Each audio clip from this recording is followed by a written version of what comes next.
Amém.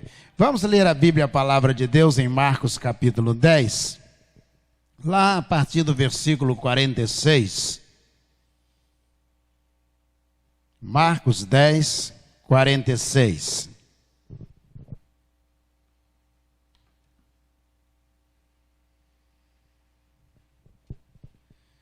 Dez, 46 diz assim: E foram para Jericó.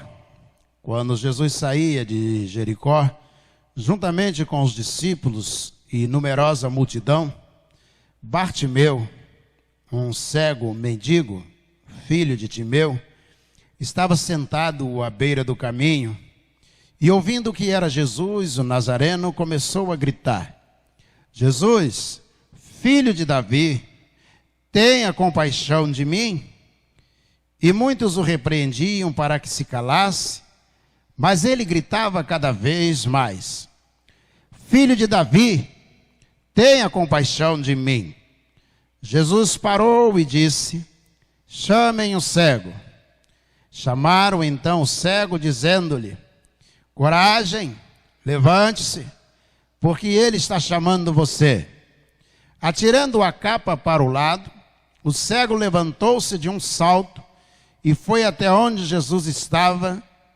Jesus lhe perguntou: O que você quer que eu lhe faça? O cego respondeu: Mestre, que eu possa ver de novo. Então Jesus lhe disse: Vá, a sua fé salvou você. E imediatamente passou a ver e foi seguindo Jesus estrada afora. Amém? Vamos orar mais uma vez? Senhor, a palavra do Senhor é como mel na nossa boca.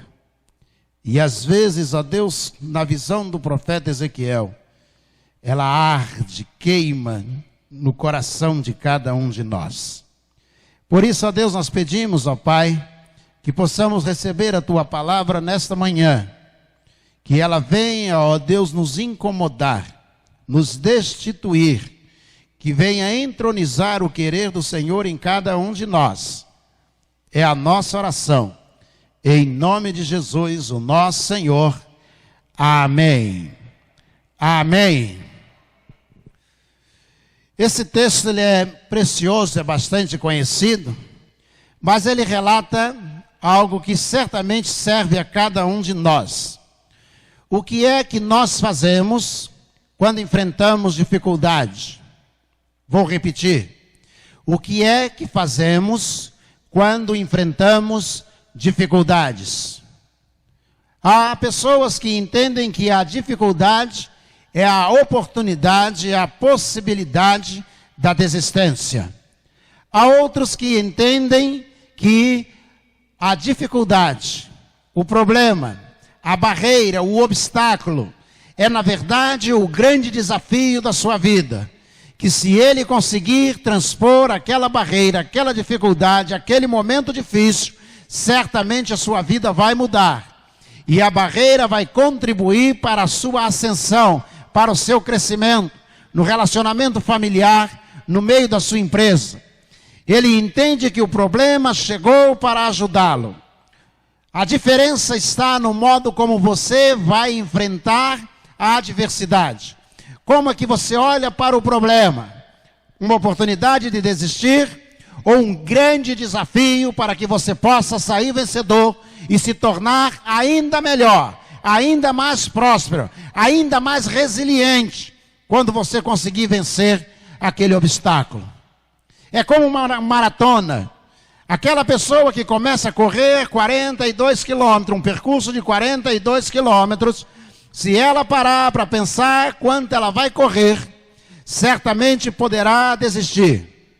Ao olhar toda a trajetória que tem que fazer e pensar o percurso na sua mente, tudo que ele terá que correr, certamente vai se sentir desencorajado.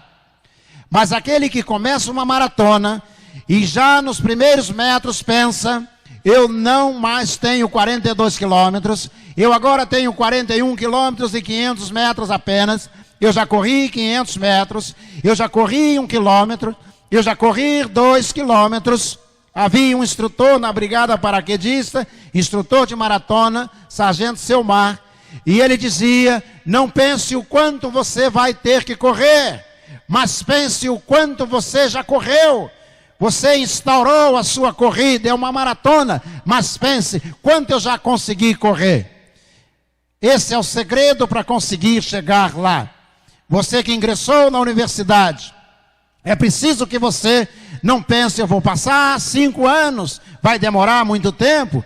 Mas pense: eu já levei 9 anos no ensino fundamental. Eu já passei 3 anos no ensino médio. Eu já tenho 12 anos. Eu já consegui uma trajetória. Eu cheguei aqui e agora só faltam 4 ou 5 anos de universidade para que eu possa concluir os meus estudos. É assim que nós precisamos pensar.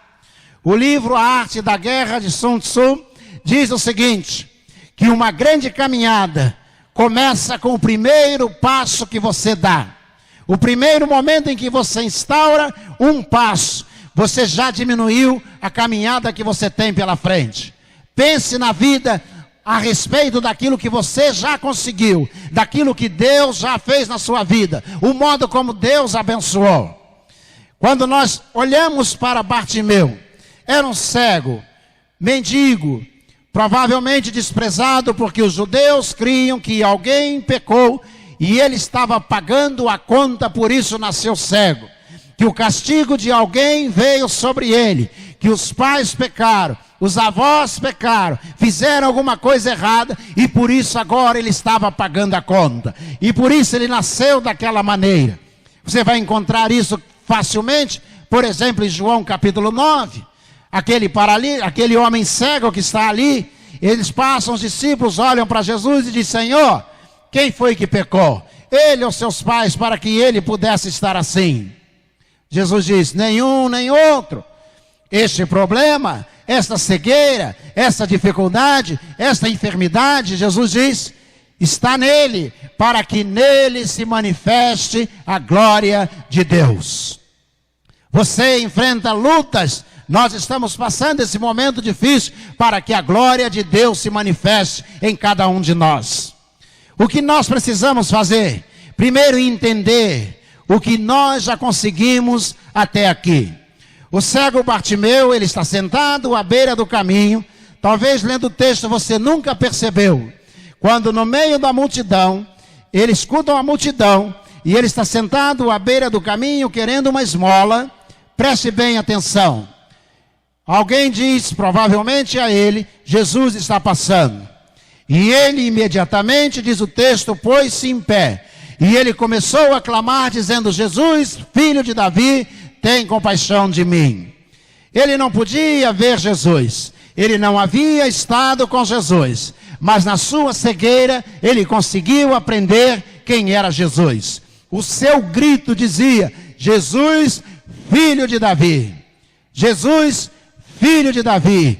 Ele tinha noção, embora a sua dificuldade, a sua limitação, ele já havia juntado no seu coração alguma informação a respeito de Jesus. Não deixe que a dificuldade venha cegar você de tal maneira que você não consiga encontrar alguma saída, algum caminho. Não deixe que a dificuldade limite você de tal maneira que você não consiga ter perspectiva de futuro. Mesmo cego, ele conseguiu entender quem era Jesus. Jesus, filho de Davi.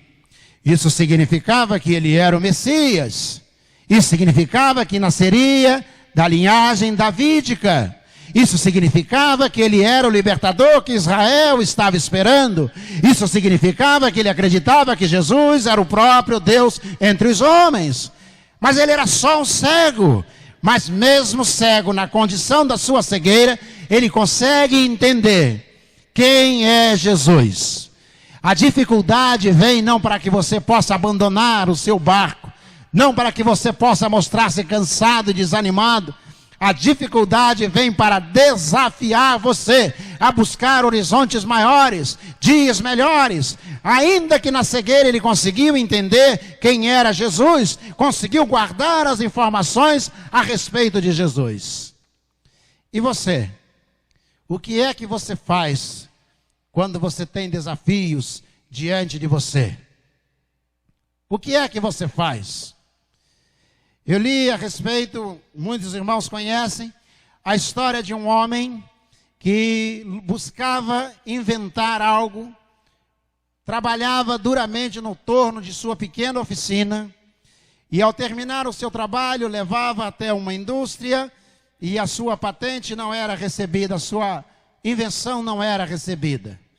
E ele então retornou para a escola técnica, e ele passou 2 anos na escola técnica. 2 anos depois que saiu da escola técnica, e ele trabalhando com dificuldade no seu invento, foi chamado por uma indústria que financiou a montagem de uma fábrica.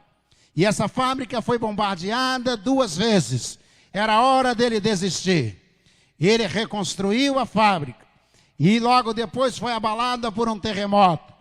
E ele reconstruiu na dificuldade, ele precisava se deslocar. Veio uma grande crise no seu país por falta de gasolina. Era hora dele desistir. E ele vai se reinventando e percebendo que não há gasolina, percebendo que não há horizontes para a sua fábrica, ele precisa se deslocar. Ele coloca um motor pequeno numa bicicleta. E ele sai montado naquela bicicleta motorizada. E vizinhos, quando veem, não precisava pedalar, era motorizada, gastava muito menos, começaram a encomendar a ele. Logo vieram 3.500 empresas no seu país interessadas no seu projeto. Eu estou falando de Soichiro Honda Corporation, uma das maiores empresas de motores do mundo, da história da humanidade. Para barcos, para automóveis, para motocicletas, uma grande empresa que tomou conta de todo o planeta, porque um homem resolveu que não iria desistir. Quantas pessoas estão incomodadas porque tem que usar uma máscara? Ah, eu não consigo andar de máscara. Você sabia que 50 milhões de pessoas morreram em 1919 e 1920? Numa peste chamada peste espanhola, que na verdade foi levada pelos campos de treinamento americanos para a Europa. Ela nunca foi espanhola. Você sabia que morreram quase 15 milhões de pessoas na Índia por causa desta enfermidade? Que morreram 1.280.000 pessoas na China por causa desta enfermidade? Quase 600.000 pessoas nos Estados Unidos, 400.000 pessoas na Alemanha, 400.000 pessoas na França. Pessoas que não estavam dispostas a se reenquadrarem. 50 milhões dentro de uma nova perspectiva. Nós precisamos entender o momento que nós estamos vivendo. Estamos sendo desafiados a um novo comportamento. Estamos sendo desafiados a uma nova realidade. E nós precisamos readequarmos-nos como igreja, como famílias, como seres humanos. Mesmo sendo cego, Bartimeu entendeu que a sua cegueira não era fator determinante para que ele fosse excluído totalmente de qualquer possibilidade. Precisamos aceitar o desafio quando nós nos deparamos com esse desafio. O maior jogador de basquete da história da humanidade, Michael Jordan, ele por 2 vezes foi dispensado do seu colégio do time de basquete. Jan Moore enfrentou dificuldades junto à sua agência de modelos. A dona, ao vê-la e conversar com ela, disse: minha filha, vá embora, arranje um emprego de secretária que será melhor para você. Eu estou falando de Mary Monroe. Albert Einstein foi dispensado da sua escola e não conseguiu ingressar na escola politécnica de Zurique porque ele era limitado, era lerdo, tinha dificuldade de raciocínio.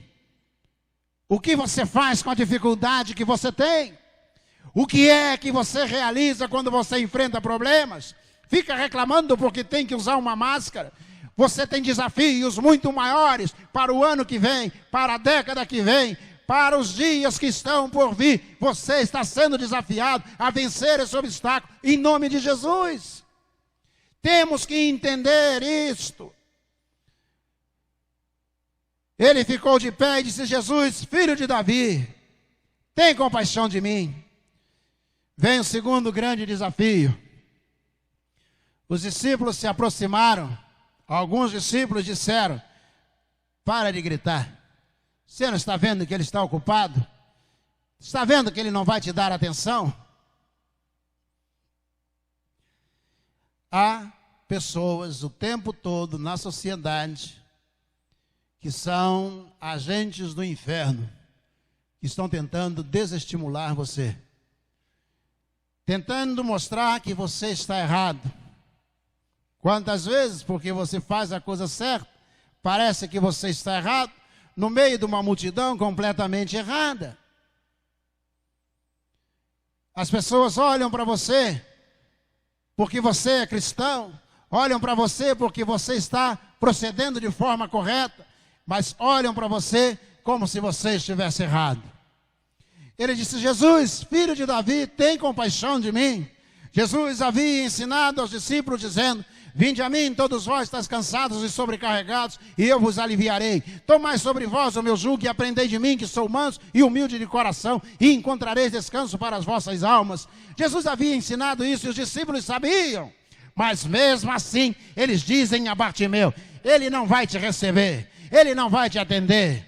Jesus disse aos discípulos, ensinando aos discípulos, que Deus está pronto a socorrer todos os pobres, todos os necessitados. Mas os discípulos disseram a ele: Jesus não vai te atender. Porque a sociedade que nós vivemos, ela está pronta para te empurrar no abismo, mas tem dificuldade de estender a mão para levantar você. Se você cair, essa sociedade está pronta para pisar em cima de você, fazer de você tapete, passar por cima de você. Ninguém te respeita, ninguém te convida, ninguém levanta você. Basta você cair para ficar no chão, para que ninguém levante você do lugar onde você estiver. Mas se você subir, logo aparecerão pessoas querendo jogar você no chão, querendo derrubar você, querendo impedir a sua prosperidade, o seu sucesso. Disseram a ele: Jesus não vai te atender. O que fazer quando você é desafiado e as pessoas que estão ao seu redor estão dizendo: você não vai conseguir? O seu pai não acredita em você, a sua mãe não acredita em você, os seus amigos não acreditam em você, as pessoas estão dizendo: você não vai conseguir. Bartimeu poderia curvar a cabeça, sair de fininho e dizer: eu tentei, e passar o resto da vida dizendo: uma vez eu estava em Jericó mendigando, e passou Jesus, o filho de Davi, e eu me levantei, eu comecei a clamar, mas sabe o que aconteceu? Alguns discípulos disseram que ele não ia me atender. Já faz mais de 40 anos, e eu podia ter voltado a enxergar naquele dia. Tem gente assim. Eu podia ter estudado, eu podia ter casado, eu podia ter constituído família, eu poderia ter filhos. Faz tanto tempo. Ele poderia ter dito 30, 40 anos depois. Ninguém me ajudou, e eu estou cego até hoje, culpa dos discípulos. A Bíblia diz que ele aumentou a voz, encheu os pulmões de ar e se preparou. E os discípulos talvez foram virando as costas pensando: está resolvido. E dizia ele, gritando ainda mais alto, dizia: Jesus, filho de Davi, tem compaixão de mim. Há momentos que a vida exige um esforço maior.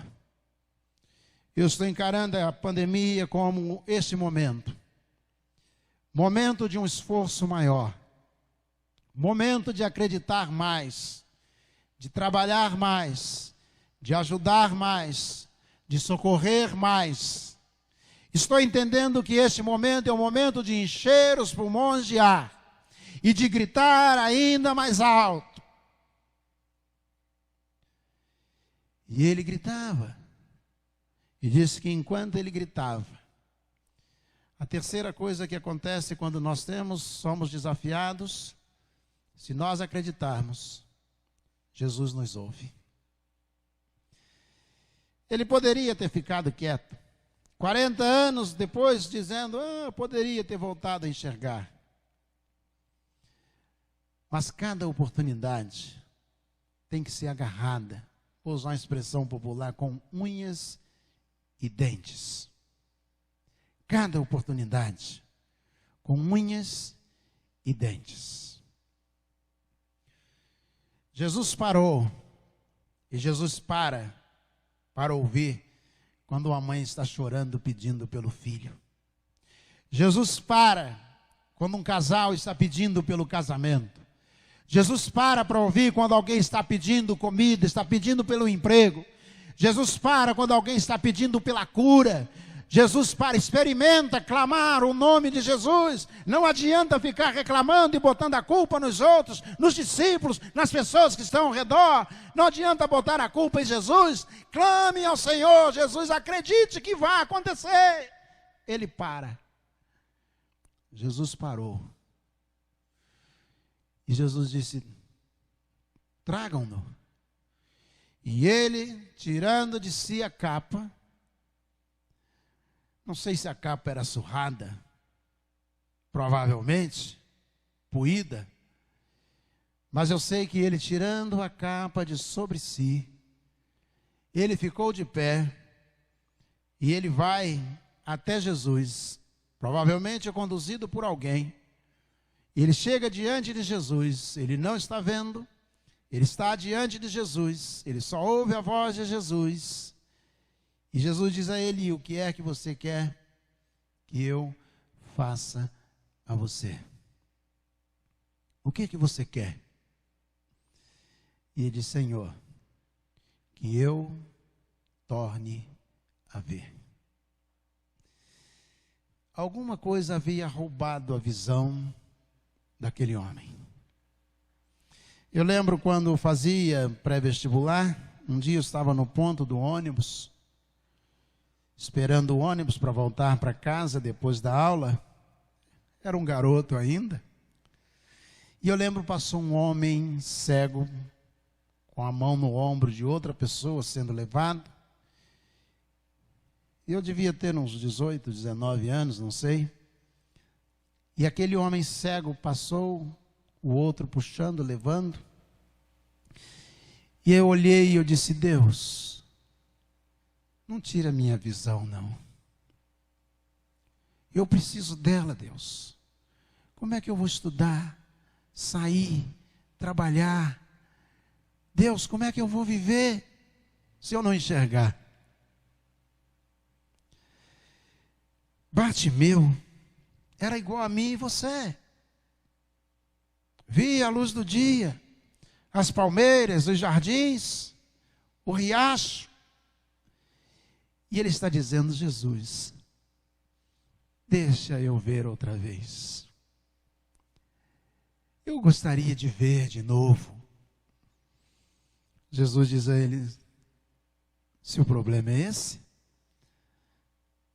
você está curado. E aí, a visão é restituída. Ele volta a ver. E diz a Bíblia, e ele saiu seguindo Jesus pelo caminho. Vou te dar um último conselho, serve para mim também. Quando você tiver uma grande experiência com Jesus, não deixe Jesus.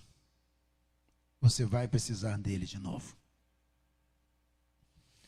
Se você conseguiu o emprego que você queria, não abandone a Deus. Você vai precisar dele sempre. Se você conseguiu o que você estava buscando há tantos anos, não abandone a Deus. Você vai precisar dele outra vez. Ele agora estava enxergando. Ele estava vendo de novo. E aí ele disse, o texto diz, e ele seguiu Jesus estrada afora, na minha versão. No meio dessa luta toda, dessa dificuldade toda, você está sendo abençoado.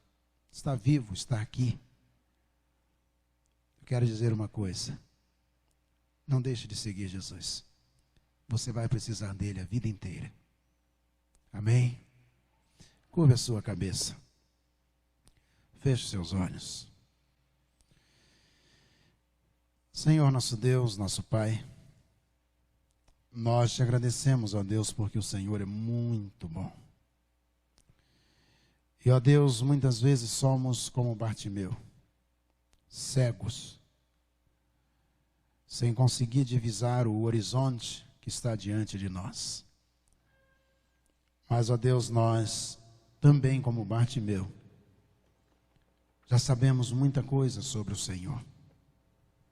E no meio do desafio que estamos vivendo, ó Deus, nós queremos dizer ao Senhor, tem compaixão de nós.